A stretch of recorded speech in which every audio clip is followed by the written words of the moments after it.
Welcome to my channel Ratna's healthy and tasty kitchen. আজকে আমি আবার চলে এলাম একটা নতুন রেসিপি নিয়ে।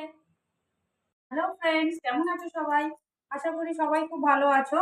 দেখো, আমি আজকে চলে এসেছি Telugu style corn, crispy corn বানানোর জন্য। তো এটার জন্য আমি দেখো এটাকে একটু নুন দিয়ে এই বেবি কর্নগুলোকে মানে সিদ্ধ করে নিয়েছি। একটু একটু জাস্ট এরকম করে কিছু সব কটা কেটে নেবো। দেখো এরকম ভাবে প্রত্যেক কটা কেটে নেবো, বা সুবিধা হওয়ার জন্য এটাকে আবার মাঝখান দিয়ে ছেড়ে দেবো। এরকম ভাবে প্রত্যেকটা এরকম ভাবে আগে চিড়েও নিতে পারো, তাহলে তাড়াতাড়ি ভাজাটা হবে। এরকম ভাবে চিড়ে সাইড করে এরকম কিছুটা কেটে নেব। খুবই ইজি আর খুব তাড়াতাড়ি তৈরি হয়ে যায়। বাচ্চাদেরও খাওয়ানো খুব, বাচ্চা কেন বাড়ির সবাই খেতেও খুব মজা পায় আর খাওয়া ভীষণ উপকার। তো তাই জন্য তোমরা ভিডিওটা দেখো, আশা করি তোমাদের খুব ভালোই লাগবে। দেখো এগুলোকে আমি এভাবে কুচিয়েই নিয়েছি। এবার দেখো আমি এখানে ব্রেড ক্রাম্ব দিয়ে দিলাম। আমি এখানে ওই ছটা এই চামচের 6-8 চামচ মতো ব্রেড ক্রাম্ব দিলাম। দিলাম নুনে, যেহেতু আমি সিদ্ধতে দিয়েছি তাই এই ব্রেড ক্রাম্ব আর মাখানোর জন্য যেটুকুনি স্বাদ টেস্টের জন্য লাগবে সেটুকুনি দেবো। দিয়ে দিলাম ময়দা। এখানে আমি 4-5 কাপ মতো ময়দা দিলাম। আর দিয়ে দিলাম কর্নফ্লাওয়ার। এখানে এই চামচে 3 চামচ মতো কর্নফ্লাওয়ার দেবো। এবার এটাকে ভালোভাবে মাখাতে হবে। তো চলো আমি এটাকে মাখিয়ে নিই। দেখো কিছুটা মাখানো হয়েছে। এবার আমি জল ছাড়াই মাখাচ্ছি। আমি যে মশলা বাড়িতে তৈরি করেছি সেটা আমার আগের ডেসক্রিপশনে দেওয়া আছে, ওটা তোমরা চাইলে বললে আমি শেয়ার করে দেবো। তো ওই একটু মশলা দিলাম জল ছাড়াই। এবারে আমি এটাকে পুরো মাখবো। দিয়ে দিচ্ছি একটু আদা রসুনের পেস্ট। আদা রসুনের পেস্টটা দিলে টেস্টটা আরো একটু ভালো আসে। আমি একটু পেস্ট করেই রেখেছিলাম, খুব সামান্য, বেশি না। এবার সবটা একসাথে ভালো করে একটু ভিনিগার দিয়ে এটাকে মাখাতে হবে ভালো করে। খুব ভালো হয় খেতে, আর বাচ্চাদের জন্য তো ভীষণ লোভনীয় খাবার হয়ে যায়। আর এটা আগেই বললাম, মানে বাচ্চা কেন বাড়ির সবাই খেতে খুব ভালোবাসবে। তোমরা ট্রাই করো। আর আমার তো ওই জানোই, মানে নানা রকম রান্না জানার, ওর থেকে জেনে আমি একটু ট্রাই করি, করে যদি সেটা ভালো লাগে খেতে তোমাদের কাছে আমি শেয়ার করি। অবশ্যই তোমরাও সেটাকে খাবে, ট্রাই করে খেয়ে সেটাকে আমাকে জানাবে কেমন হয়েছে। নাহলে আমি কিন্তু কিছু বুঝতেই পারছি না। দেখো আমি কিছুক্ষণ রেখে দিয়েছিলাম ওটা ম্যারিনেট করে। এরপর আমি প্যানে তেল গরম করতে বসিয়ে দিয়েছি। এবারে তেলটা গরম হয়েও এসেছে। আমি এবারে এগুলোকে আস্তে আস্তে ফ্রাই করার জন্য ছাড়বো।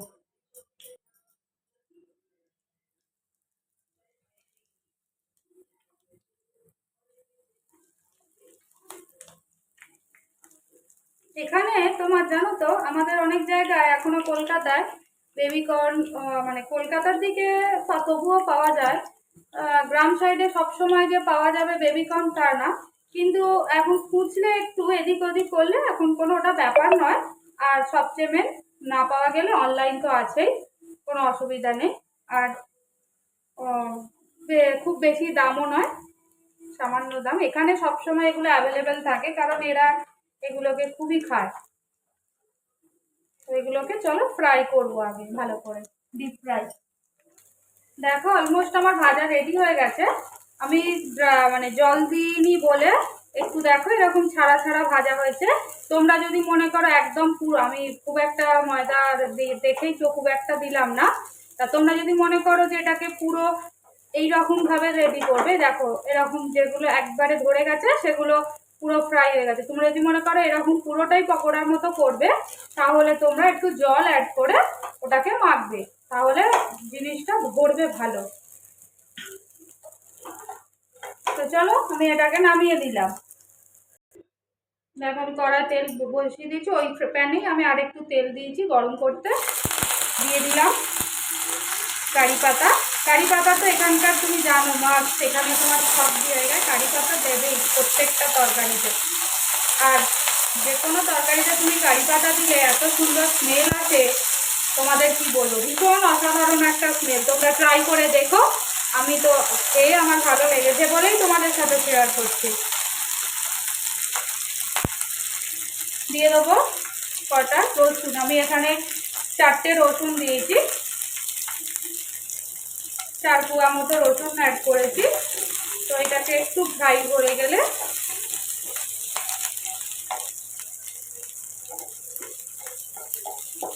রসুন যেই দেওয়া হয়েছে কারি পাতা রসুনের এত সুন্দর স্মেল আসছে, রান্নার করার ইচ্ছা নেই, ওইটাই খেয়ে নিতে ইচ্ছা করছে এটার সঙ্গে।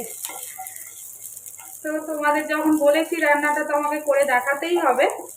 দেখো এবার দিয়ে দিলাম কাঁচা লঙ্কা।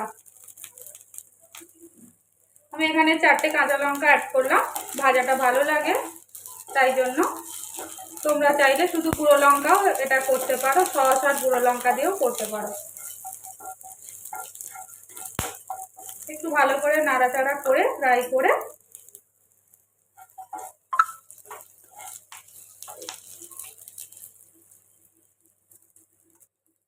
এবার দেবো আমি পেঁয়াজ। পেঁয়াজগুলোকে আমি বড় বড় করে 4 চৌকো করে কেটে রেখেছি, দেখতেই পাচ্ছো। দেখো এরকম করে আমি পেঁয়াজগুলোকে কেটে রেখেছি। পেঁয়াজগুলো একটু নাড়াচাড়া করবো ভালো করে, তার সঙ্গে একটু নুন দেবো, নাহলে পেঁয়াজের নুনটা অ্যাড হবে না। পেঁয়াজের অনুসারে নুন দিলাম।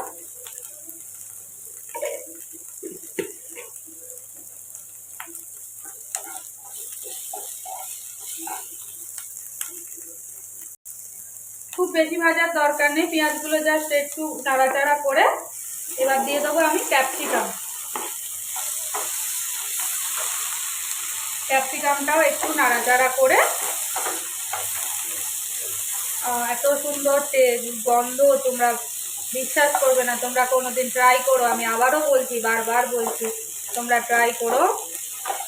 খুব অসাধারণ একটা গন্ধ আসছে কারি পাতা, পেঁয়াজ, লঙ্কা, ক্যাপসিকামের এক মিশ্রণে।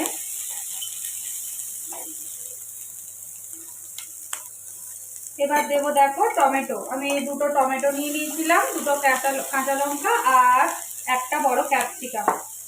সব কিছু একসাথে ভালো করে ফ্রাই করবো। টমেটো তো খুব বেশি ফ্রাই করতে লাগবে না, কারণ টমেটো তো একটু তেলে দিলেই জানো বেশিক্ষণ লাগে না। তা যত একটু নাড়াচাড়া না করলে একদম কাঁচা গন্ধটা থাকে, তাই জন্য। তো এটা যতক্ষণে ফ্রাই হবে ততক্ষণে আমি একটা মশলা রেডি করছি। ওটা ফ্রাই হোক, দেখো আমি মশলাটা রেডি করছি। দেখো তেলের মধ্যে যে বাটিটায় আমি মেখেছিলাম সেই বাটিতেই আমি দিয়ে দিলাম একটু গুঁড়ো লঙ্কা, যেটা আমি মশলাটা বানিয়ে রেখেছি সেই মশলার গুঁড়ো লঙ্কা। তার সাথে অ্যাড করছি একটু সামান্য ফ্রেশ ক্রিম। দেখতেই পারলে ওই মোটামুটি হাফ টেবিল স্পুন মতো ফ্রেশ ক্রিম দিলাম। আর আমি দেবো এখানে সিজুয়ান চাটনি বা সিজুয়ান সস,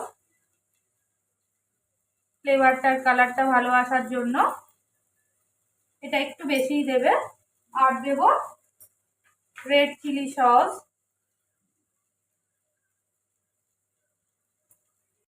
এবার দেব একটু সয়া সস কালারটা আসার জন্য। আর পরিমাণ মতো দেবো নুন, একটু চিনি দেবো কারণ যেহেতু এটা ভেজ, একটু চিনি দেবো। ভেজ মানে মাছ মাংস ডিম নেই, তাই জন্য একটু চিনি দিলাম।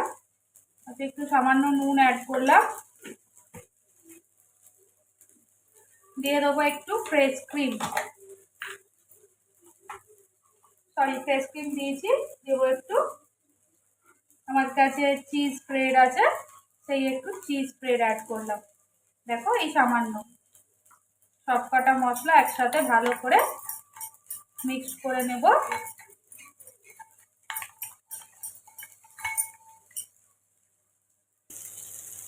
দেখো মশলা মিক্স করতে করতে এটা মোটামুটি হয়েই গেছে, খুব বেশি ভাজার দরকার নেই, আমি আবারও বললাম, কারণ এটা আবার মশলাটা দিয়ে কষালে তখন এমনি ওগুলো সিদ্ধ হয়ে যাবে।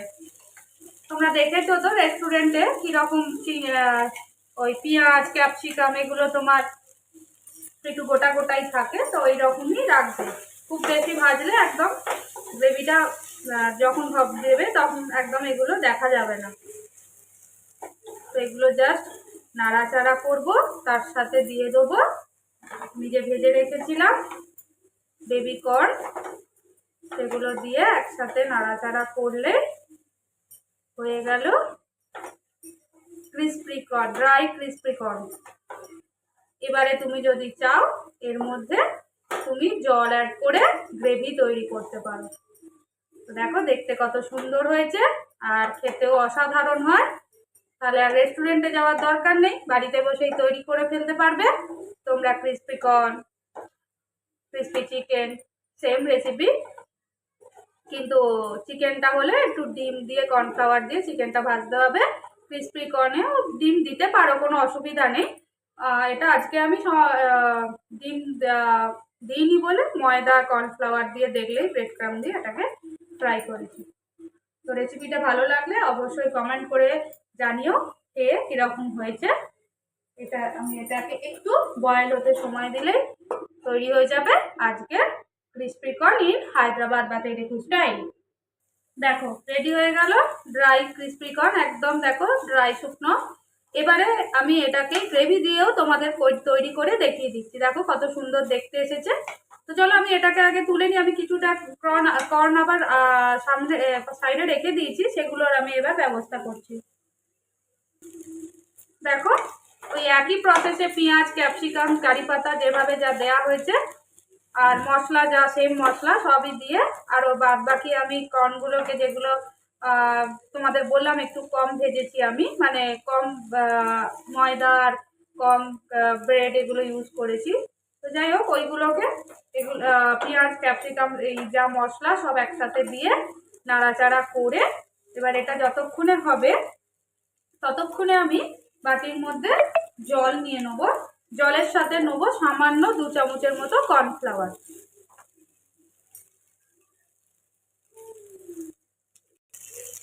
দেখো আমি কর্নফ্লাওয়ারটাকে আগে অল্প জল নিয়ে কর্নফ্লাওয়ারটাকে ভালো করে গুলে যাতে মশলা তৈরি করেছিলাম সেই বাটিতে, তার সঙ্গে একটু ভিনেগার আর একটু সয়া সস আর পরিমাণ মতো জলের পরিমাণ মতো একটু নুন দিয়ে দিয়েছি।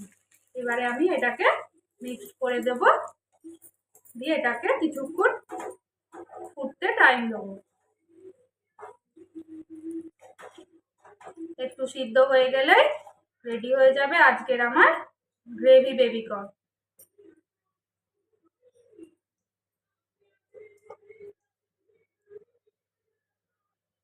দেখো এটা ফুটছে, ততক্ষণ আমি ওপর থেকে একটু চিলি ফ্লেক্স আর একটু দেব চিলি অরিগানো, তাহলে স্মেলটা আর টেস্টটা দুটোই অভূতপূর্ণ লাগে।